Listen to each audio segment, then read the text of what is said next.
Shifting from second to third, around a corner, the back end slipped. I crashed into a cement truck. That was the inevitable beginning of the real story. Well, I'll let you know over there. All right. Ow! Whoa! This is heavy, man. Jeez. Let's get it. All right, let's go. Where do I begin?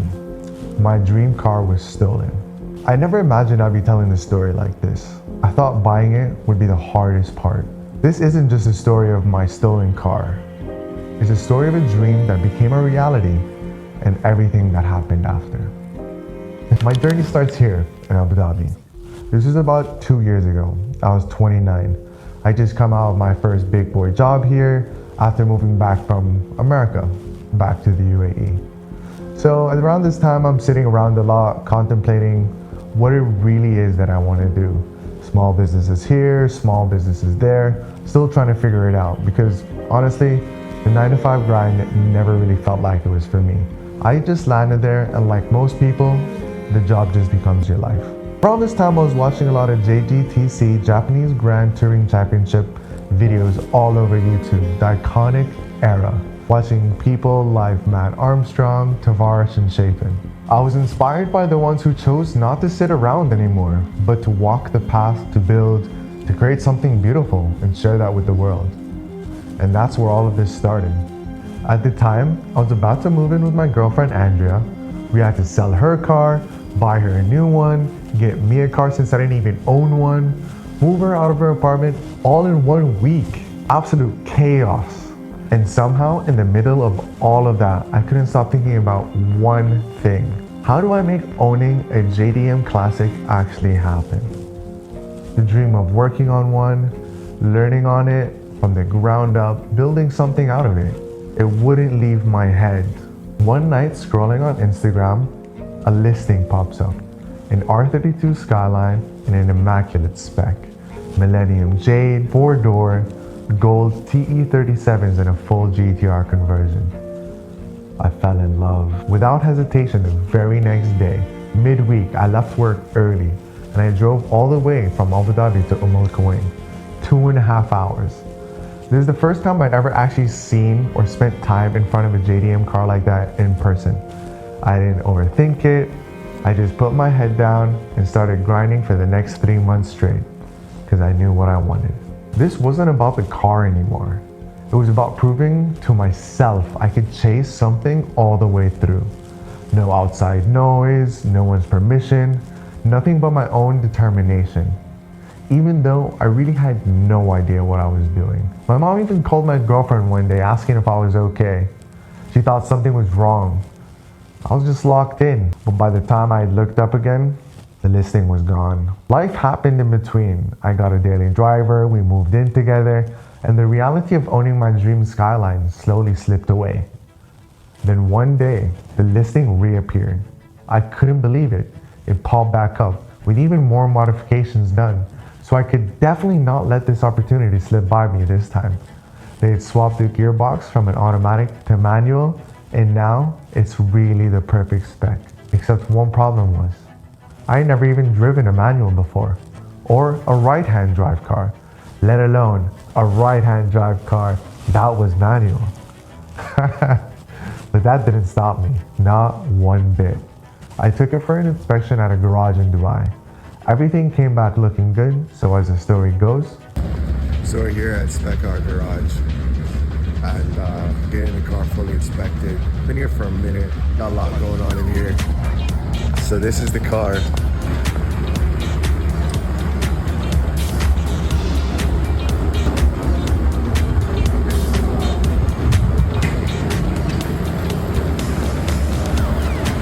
Sick. I bought it and I sent it all the way back to Abu Dhabi.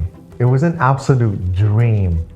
It showed up and sat right in front of my apartment and I couldn't even drive it. This guy went to Dubai and came back with another car. He came back with a Skyline. That is crazy. Not you in the Skyline.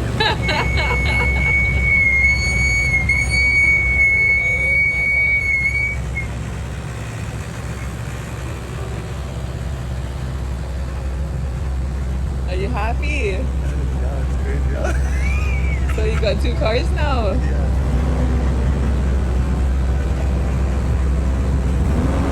We're going. Oh my god. Let's go! This is how you know Let's go!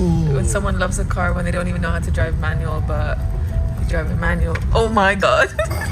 I need to learn how to stop. What the fuck? Like, he really don't know how to drive manual, but he bought a manual car.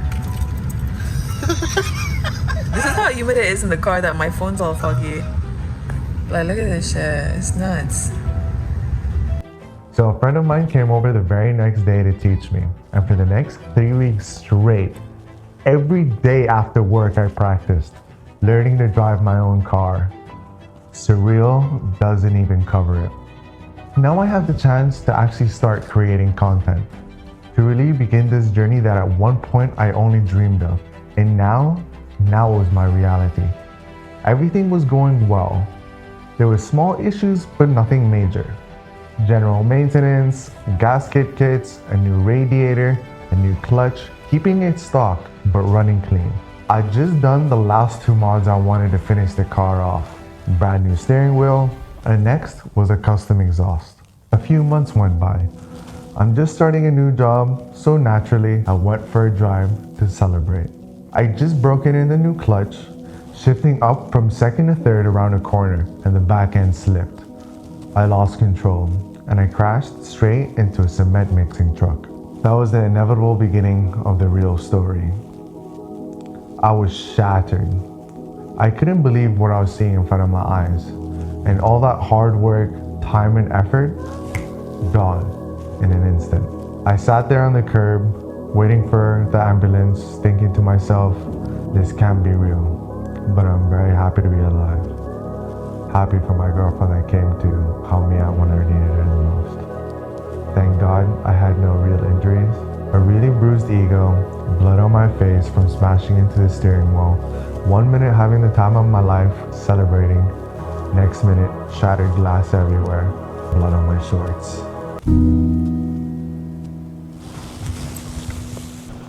That shit was heavy, man. The car sat for almost 8 months while I sourced parts from across the UAE, the GCC, Japan, everywhere. It was brutal trying to track down the right pieces to rebuild it. Then 10 months in, with about 80% of the parts finally in hand, I went to check on the car in Musafa where it'd been sitting. It was gone. I couldn't believe it. I figured someone had towed it, thinking it was junk. An abandoned wreck, which looking at it was a fair assumption. But that wasn't it. And now I was worried. I spent the next 3 days going to every single impound lot in Abu Dhabi. Came up empty every time. No one asking me for towing fees, no license plate on file, no impound charges, nothing. This was over the weekend, so Monday rolls around and I'm at the police station filing a police report for a stolen vehicle from my own car, something I never thought I'd be doing. The investigation took time to piece things together. Less than 30 days before I'd even checked on it, someone had loaded the car onto a tow truck in the middle of the night, covering it up, and driven it through the streets of Musafa until it disappeared. In broad daylight, it wouldn't have looked like any recovery, but at midnight, I guess nobody batted an eye. A week and a half later, they called me directly.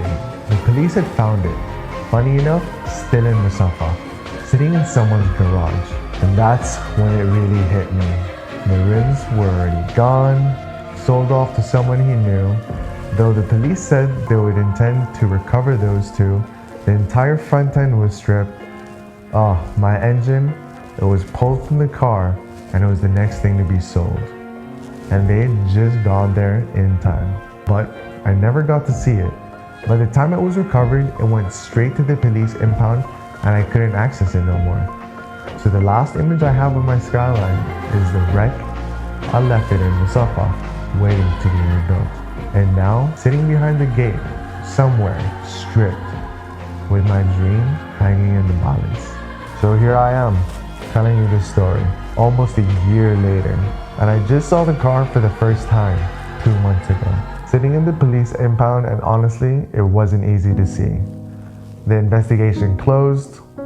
The civil case has been filed, and now as we wait for the judgment to see what the compensation and what damage is owed, that's where we leave it at the moment. Here's what I've come to understand. As much as it was about the car, it was about everything involved for me. The people I met, the rides, the cruises with friends, the experiences that it really brought along with it. Everything I got to learn along the way, everything that I dreamt of, that at one point I thought was impossible. It changed me. It proved that if you could really commit to something and build it, not just dream about it from your phone, but actually build it. For once, I stopped being the guy that was just watching those YouTube videos and now the guy who was actually living it. And now hopefully maybe inspiring someone else to do the same. So here we are. One of the craziest stories attached to any car I've ever owned. And honestly, this isn't the end, it's the setup. I wanted the knowledge, the experience, the relationships that came with working on cars. And I got all of that. Maybe not the way I intended it, but I got it. This taught me you don't just have to make car videos, but tell a story. Connect with the people you never thought you could, like you guys. If you made it this far, honestly, thank you. This is a story I wanted to tell for a long time, and it's just the beginning. Subscribe and follow along because what comes next is the biggest project I've ever taken on. And drop a comment on what's your dream car. I'd love to know. We should have a judgment soon and then figure out what happens next. You'll be first to know, and that's where our story will go next, because somewhere along the way, this became bigger than just a car. It became proof that if you really wanted something, you just gotta go get it. You crash it, you lose it, you rebuild it. And would I change any of it? Honestly, I don't think I would. I'd love it if you subscribe. Thanks for watching.